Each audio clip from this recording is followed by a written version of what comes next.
Chris, welcome to breakfast. Thank you. What a romp this film is. It's got whales, it's got action. When you first heard about the project, what did you think? When I first read the script, I was just blown away by exactly what you said, that it encompassed a whole lot of adventure, adrenaline-driven scenes and so on, but it was a drama at the heart of it, and about this horrific circumstances these men endured, their fight for survival, why some chose to give up or why some chose to survive and so on. But I didn't know it was based on a true story.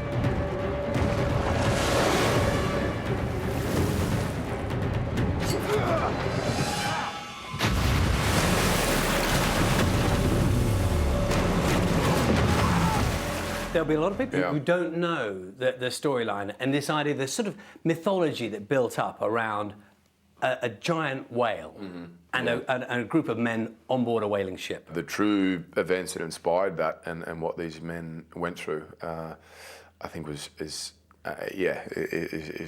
horrific, but also inspiring in a lot of ways. And the best thing for both of us would be to work all hours God sends us.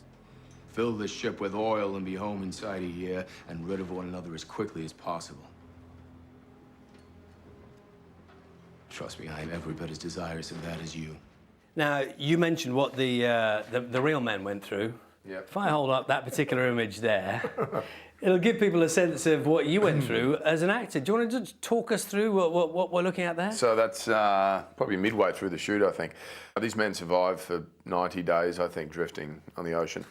And so in order to do it any justice, we had to kind of somewhat go there ourselves. And so we started off on one diet and regular, well-fed, and then each week dwindled down, to about 500 or 600 calories by the end of the shoot, and led to a pretty moody existence. But as I said, essential to play these characters, and there wasn't a whole lot of acting required because we were desperate and emotional and and hungry. So, but I mean, people will be more familiar with you beefing up, if you like, for some of the, your most famous roles. Yeah.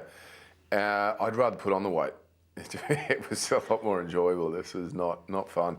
I've read a few scripts lately and there's mention of weight loss and I'm like, no, I'm not doing that again. I feel like I've ticked that box and once is enough, yeah. So the look we can see there with the hair and the beard and whatever, was that quite a big deal in makeup and to get that look? Yeah, it was. It was a good hour and a half every morning.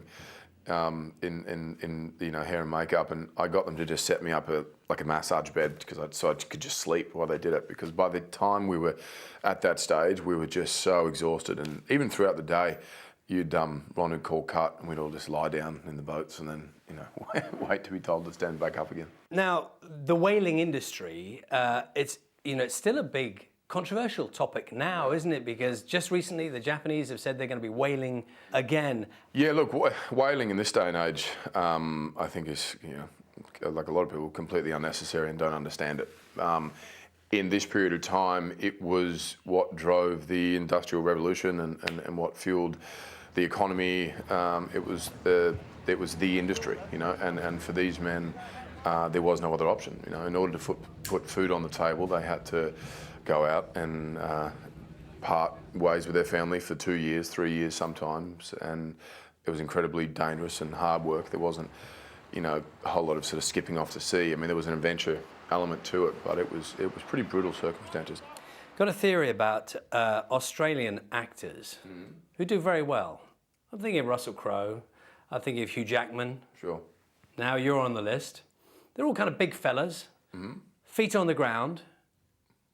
Do you think there's something about the Australian psyche that means you sort of don't get lost in the business you're in? Yeah, I think so. I remember getting asked that a lot when I went to the States, and I think it's partly it being such a distance to get there and such a commitment to go from Australia to LA. It's not like you just kind of get the bus down there, So I think there is a bigger sense of, well, I better make the most of this journey and this opportunity and better be serious about it if I'm going to commit and do it. You don't live in Hollywood now. Yeah. Go back to live in Australia. Yeah.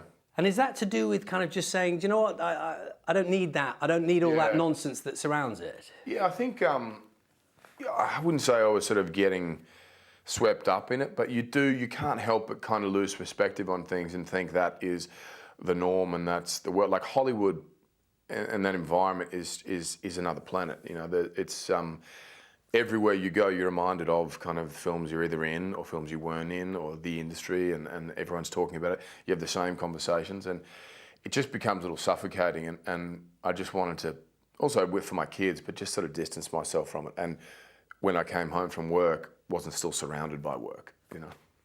And does that mean that come Christmas time, when you're back home in Australia, you can you chill and people don't bother you, and I don't know, go to the beach and just... Yeah, we can actually. And we'd been traveling a lot for a few years, and we're settling in LA, and I just felt I couldn't switch off, and then thought, well, maybe this is just the norm now everywhere.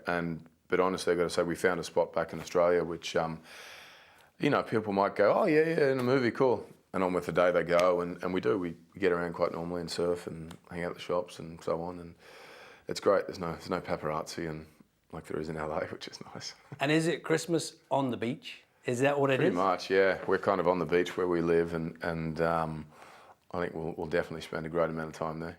Enjoy your Christmas. Lovely to see you here. Thank you very much. Thank you. Cheers. Christmas on the beach. On 500 calories a day. There are worse things. In the Heart of the Sea is in cinemas from Boxing Day. Now, we've been talking about